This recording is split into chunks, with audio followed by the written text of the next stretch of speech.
Biosintesis lipid. Tujuan pembelajaran, mahasiswa mampu menerapkan pemikiran logis, kritis, sistematis, inovatif dalam konteks peranan metabolisme asam lemak dalam kehidupan sehari-hari. Setelah penemuan bahwa oksidasi asam lemak terjadi dengan penghilangan oksidatif unit 2 karbon atau asetil-CoA berturut-turut, ahli biokimia berpikir biosintesis asam lemak dapat dilanjutkan dengan pembalikan sederhana dari langkah enzim yang sama. Namun, seperti diketahui, biosintesis dan pemecahan asam lemak terjadi melalui jalur yang berbeda, dikatalisis oleh enzim yang berbeda dan berlangsung di bagian sel yang berbeda. Selain itu, biosintesis memerlukan partisipasi intermediat 3 karbon, malonyl-CoA, yang tidak terlibat dalam pemecahan asam lemak. Pembentukan malonyl-CoA dari asetil-CoA adalah proses irreversible, dikatalisis oleh asetil-CoA karboksilase. Enzim bakteri memiliki 3 subunit polipeptida yang terpisah. Dalam sel hewan, ketiga aktivitas tersebut merupakan bagian dari satu pasang polipeptida multifungsi. Sel tumbuhan mengandung kedua jenis asetil-CoA karboksilase. Enzim mengandung gugus prostetik biotin yang terikat secara kovalen dalam ikatan amida dengan gugus alfa amino dari residu Lys di salah satu dari 3 polipeptida atau domain molekul enzim. Prosedur proyek 1. Cari dan pahami materi biosintesis lipid 2.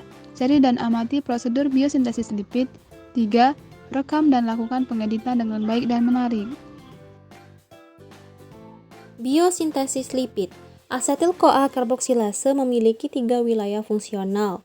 Protein pembawa biotin, di mana biotin karboksilase mengaktifkan karbon dioksida dengan mengikatnya ke nitrogen di cincin biotin dalam reaksi yang bergantung pada ATP, dan transkarboksilase yang mentransfer karbon dioksida teraktivasi dari biotin ke asetil-CoA menghasilkan malonyl-CoA.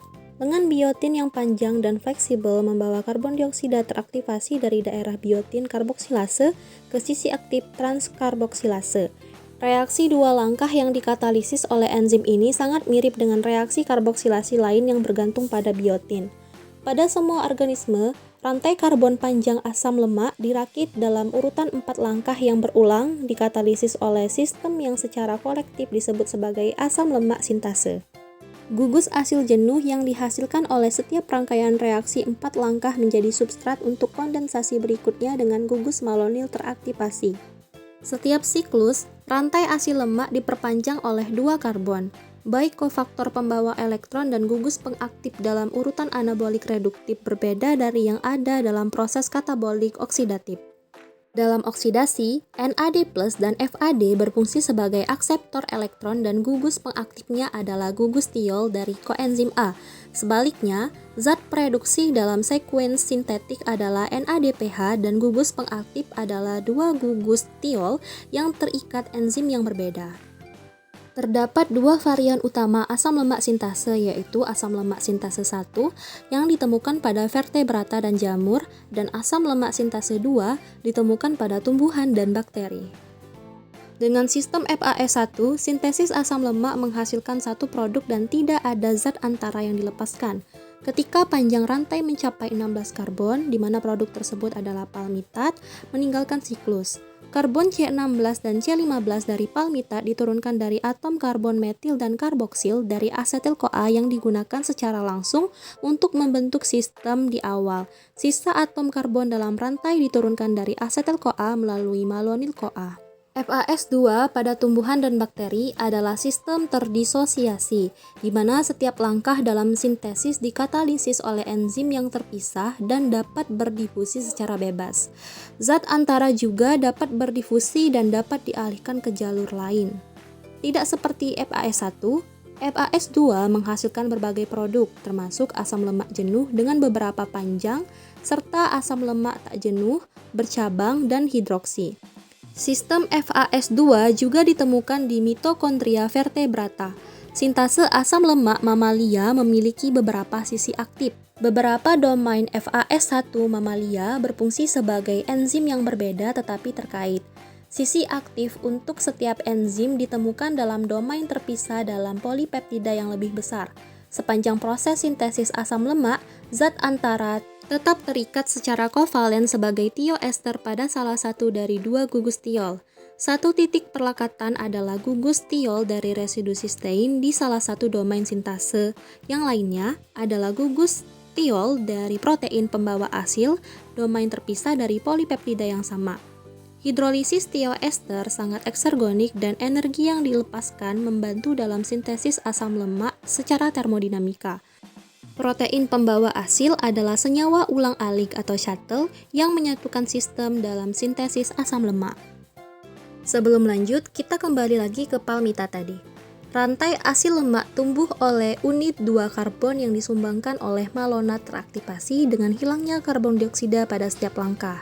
Gugus asetil awal ditandai dengan warna kuning, C1 dan C2 malonat diarsir dengan warna merah muda, dan karbon yang dilepaskan sebagai karbon dioksida diarsir dengan warna hijau. Setelah setiap penambahan 2 karbon, reduksi mengubah rantai yang tumbuh menjadi asam lemak jenuh yang terdiri dari 4, 6, 8 karbon, dan seterusnya. Produk akhirnya adalah palmitat. Asam lemak sintase menerima asetil dan grup malonil. Sebelum reaksi kondensasi yang membangun rantai asam lemak dapat dimulai, dua gugus tiol pada kompleks enzim harus diisi dengan gugus asil. Pertama, gugus asetil dari asetil-CoA ditransfer ke ACP dalam reaksi yang dikatalisis oleh domain malonil atau asetil-CoA ACP transferase dari polipeptida multifungsi. Gugus asetil kemudian ditransfer ke gugus sistein tiol dari beta-ketoasil ACP sintase. Reaksi kedua, transfer gugus malonil dari malonil-CoA ke gugus tiol ACP juga dikatalisis oleh malonil atau asetil-CoA ACP transferase. Dalam kompleks sintase bermuatan, gugus asetil dan malonil diaktifkan untuk proses pemanjangan rantai.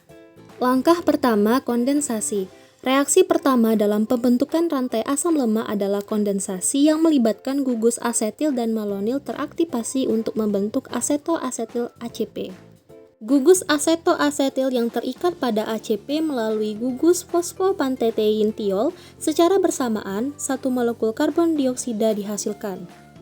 Dalam reaksi ini dikatalisis oleh beta-ketoasil ACP sintase di mana gugus asetil dipindahkan dari gugus sistein tiol enzim ke gugus malonil pada tiol ACP menjadi unit 2 karbon terminal metil dari gugus asetoasetil.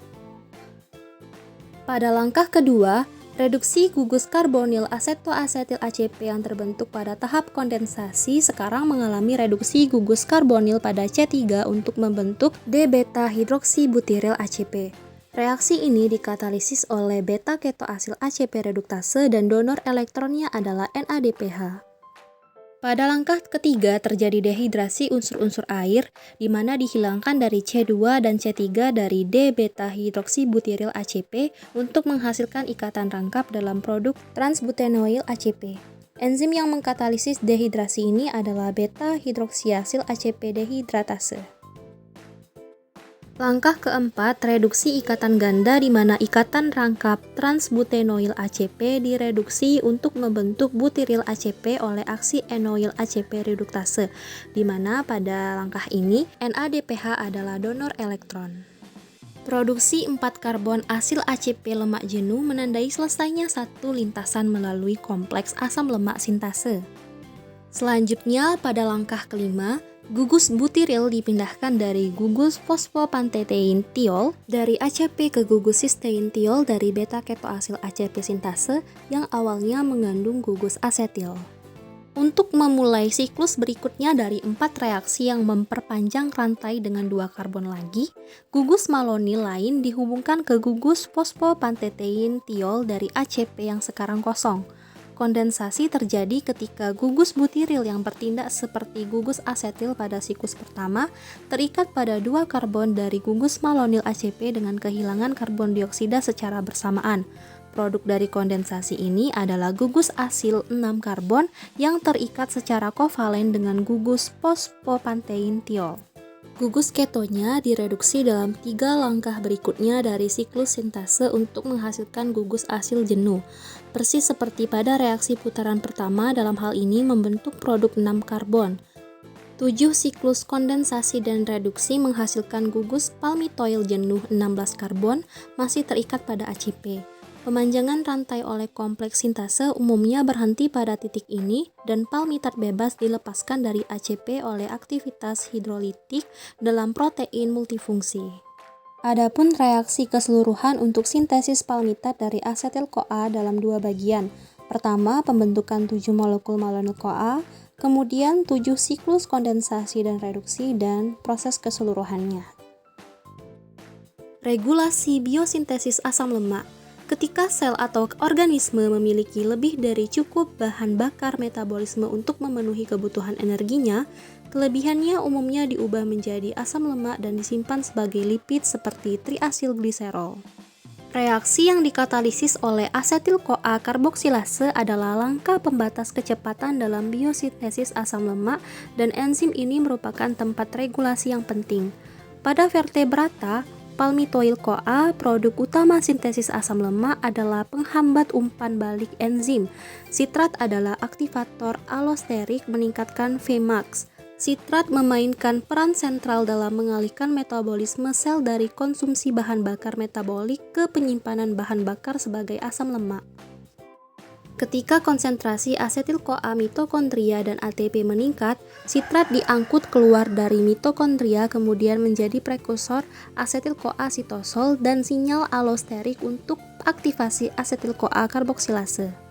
Pada saat yang sama, sitrat menghambat aktivitas fosfofruktokinase 1, mengurangi aliran karbon melalui glikolisis. Asetil-CoA karboksilase juga diatur oleh modifikasi kovalen. Fosforilasi dipicu oleh hormon glukagon dan epinefrin menonaktifkan enzim dan mengurangi sensitivitasnya terhadap aktivitas oleh sitrat sehingga memperlambat sintesis asam lemak. Dalam bentuk aktifnya, asetil-CoA karboksilase berpolimerisasi menjadi filamen panjang. Fosforilasi disertai dengan disosiasi menjadi subunit monomer dan hilangnya aktivitas. Asetil-CoA karboksilase tanaman dan bakteri tidak diatur oleh sitrat atau oleh siklus fosforilasi defosforilasi.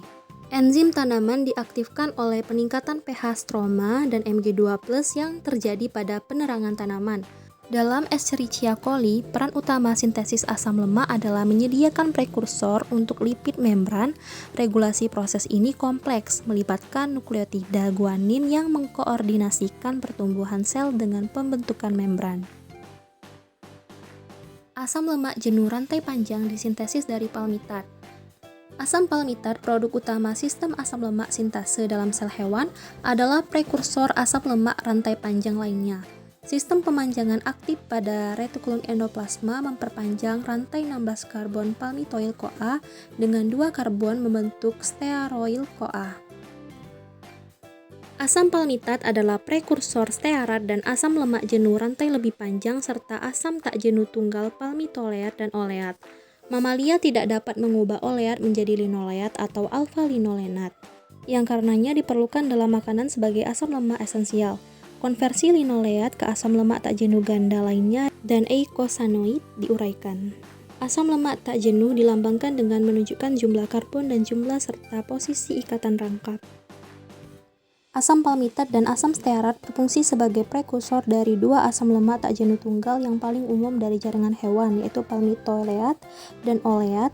Kedua asam lemak ini memiliki ikatan rangkap cis tunggal antara C9 dan C10. Ikatan rangkap dimasukkan ke dalam rantai asam lemak melalui reaksi oksidatif yang dikatalisis oleh asam lemak CoA desaturase. Dua substrat yang berbeda, asam lemak dan NADPH, secara bersamaan mengalami oksidasi 2 elektron. Jalur aliran elektron meliputi sitokrom dan flavoprotein. Keduanya seperti asil lemak CoA desaturase berada di retikulum endoplasma halus. Pada tumbuhan, oleat diproduksi oleh stearoyl ACP desaturase yang menggunakan ferredoksin pterodoksi sebagai donor elektron dalam stroma kloroplas. Pada gambar, panah biru menunjukkan jalur elektron sebagai dua substrat asam lemak CoA dan NADPH mengalami oksidasi oleh molekul oksigen. Reaksi ini terjadi pada permukaan lumen dari retikulum endoplasma halus. Linoleat dan alfa-linolenat adalah asam lemak esensial untuk mamalia. Mereka harus diperoleh dari bahan makanan tanaman. Setelah dicerna, linoleat dapat diubah menjadi asam tak jenuh ganda tertentu lainnya, terutama alfa-linolenat, eikosatrienoat, dan arakidonat, yang semuanya hanya dapat dibuat dari linoleat. Arasidonat merupakan prekursor penting dari lipid pengatur eukosanoid. Asam lemak 20 karbon disintesis dari linoleat melalui reaksi pemanjangan asam lemak. Biosintesis triasilgliserol. Triasilgliserol dibentuk oleh reaksi dua molekul lemak asil CoA dengan gliserol 3-fosfat untuk membentuk asam fosfatidat. Produk ini dideposforilasi menjadi diasilgliserol, kemudian diasilasi oleh molekul ketiga lemak asil CoA untuk menghasilkan triasilgliserol.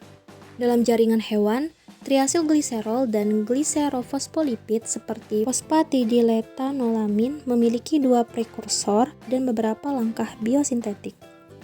Sebagian besar gliserol 3-fosfat berasal dari glikolitik intermediat dihidroksiaseton fosfat melalui aksi gliserol 3-fosfat dehidrogenase sitosolik. Di hati dan ginjal, sejumlah kecil gliserol 3-fosfat juga dibentuk dari gliserol oleh aksi gliserol kinase. Prekursor lain dari triasilgliserol adalah asil lemak CoA, dibentuk dari asam lemak oleh asil CoA sintetase, enzim yang sama yang bertanggung jawab untuk aktivasi asam lemak untuk oksidasi. Tahap pertama dalam biosintesis triasilgliserol adalah asilasi 2 gugus hidroksil bebas L-gliserol 3-fosfat oleh 2 molekul asil CoA lemak untuk menghasilkan diasilgliserol 3-fosfat yang lebih umum disebut asam fosfatidat atau fosfatidat. Asam fosfatidat ini dapat diubah menjadi triasilgliserol atau gliserofosfolipid.